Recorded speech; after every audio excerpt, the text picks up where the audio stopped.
বারবার অভিযানের পরও কমছে না নওগাঁর চালের বাজার। এ নিয়ে আরো জানাতে সরাসরি যুক্ত হচ্ছেন সহকর্মী কামাল হোসেন। কামাল, দাম নিয়ে কি বলছেন ক্রেতা ব্যবসায়ীরা, আমাদের জানাবেন। বুল্লি, আপনি যেমনটি বলছিলেন, নওগাঁয় প্রায় 7 থেকে 10 দিন যাবৎ সরকারি বিভিন্ন গোয়েন্দা সংস্থার তথ্যের ভিত্তিতে ভোক্তা অধিকার, সেনাবাহিনীর সহযোগিতায় বেশ কিছু চাল কলে অভিযান চালিয়েছে এবং চাল গুদামে চালিয়েছে।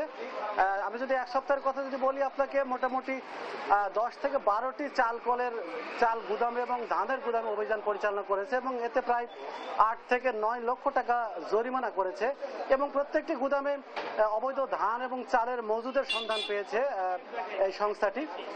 সবকিছু মিলে তারা চেষ্টা করছে যে চাল এবং ধানের দাম নিয়ন্ত্রণে রাখার জন্য, কিন্তু তারপরেও ঈদের পর থেকে মূলত চালের দাম বৃদ্ধি পেতে আছে, কারণ এটা ভরা মৌসুম, ইরির মৌসুমে।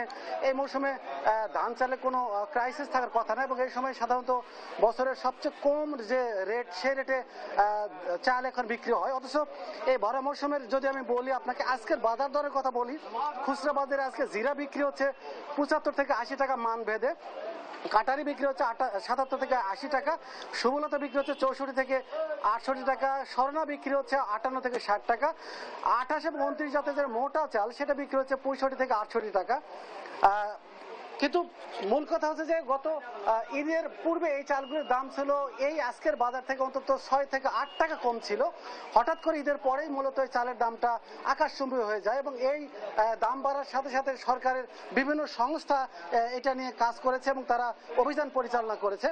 আমি এই মুহূর্তে ক্ষুদ্র চাল ব্যবসায়ীর সাথে কথা বলার চেষ্টা করবো। আমি জানার চেষ্টা করবো আসলে এটা তো ভরা মৌসুম, এই সময় চালের দাম বৃদ্ধি আসার কারণ কি বলে আপনি মনে করছেন? দেখেন, আমরা ক্ষুদ্র ব্যবসায়ী, আমরা যেটুকু জানি যে ধানের দাম পর্যাপ্ত পরিমাণের বেশি, তবুও মনে করেন যে এখন সিজন সময়, এই সময় ধানের দাম যেভাবে বাড়ছে, যার কারণে চালের দামটা অলরেডি ক্রমাগতভাবে বেড়ে চলেছে আর কি। তা আমরা আশা রাখি যে সরকার যেভাবে মনিটরিং করছে, এভাবে আরো বেশি করে নজরদারি করতে হবে, তাহলে আমার মনে হয় চাল আরো স্বাভাবিক দামে চলে আসতে পারে। শুনছিলাম একজন খুচরা ব্যবসায়ীর কথা। আমি জানিয়ে রাখি, নওগাঁয় এবারে 1,92,000 হেক্টর জমিতে ইরির ধান চাষ করা হয়েছে এবং চাল উৎপাদনের লক্ষ্যমাত্রা নির্ধারণ করা হয়েছিল জেলা খাদ্য বিভাগের তরফ থেকে, কৃষি বিভাগের তরফ থেকে 8,72,000 মেট্রিক টন এবং নওগাঁয় বছরে চাল উৎপাদিত হয়ে থাকে প্রায় 17 লক্ষ মেট্রিক টন।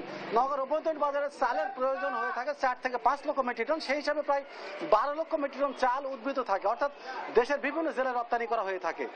তো নওগাঁ থেকে নওগাঁর চাল বাজার নিয়ে মোটামুটি এমনটি ছিল আমার কাছে সর্বশেষ তথ্য।